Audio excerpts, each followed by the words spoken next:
Back to pavilion అని ఒక word ఉంటుంది. బేసిక్‌గా ఇప్పుడు ఎస్ఆర్‌హెచ్ అలా ఆడుతుంది కమ్‌బ్యాక్ ఇచ్చి.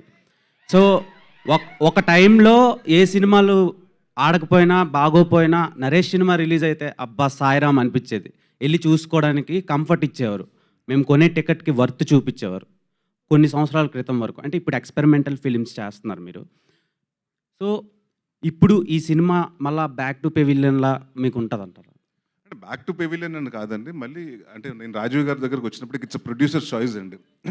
నేను రాజీవ్ గారిని ఫస్ట్ టైం కలిసినప్పుడు ఎలాంటి సినిమా చేద్దాం అనుకుంటున్నారంటే, నేను మీతోటి comedy full length comedy and Bendu Apparao కితకితలు అలాంటి సినిమా ఒకటి ఎక్స్పెక్ట్ చేస్తున్నానని చెప్పారు.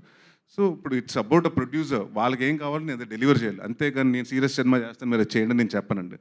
సో అలాగే కథ కుదరాలండి. సో నేను నాంది తర్వాత చాలా కథలు విన్నానండి. మొన్న ఉగ్రం తర్వాత నాసామి రంగ తర్వాత కూడా విన్నాను. నాకంత అంటే ఇదివరకు అంటే నాకు ఫస్ట్ నేను ఒక కామెడీ కథ చెప్పినప్పుడు నేను ఎంజాయ్ చేయాలండి. అంటే దీంట్లో అంత స్కోప్ ఉంది, అంతమంది ఆడియన్స్ నవ్వుతారు, నవ్వించగలుగుతాను, నాకు ఒక కాన్ఫిడెన్స్ ఉండాలండి. సో అలాంటి పెద్ద రాలేదు. బట్ ఈ కథ విన్నప్పుడు డెఫినెట్గా చాలా మంచి మీనింగ్ఫుల్ మెసేజెస్ ఉన్నాయి. అంటే మెసేజ్ చెప్పొచ్చు.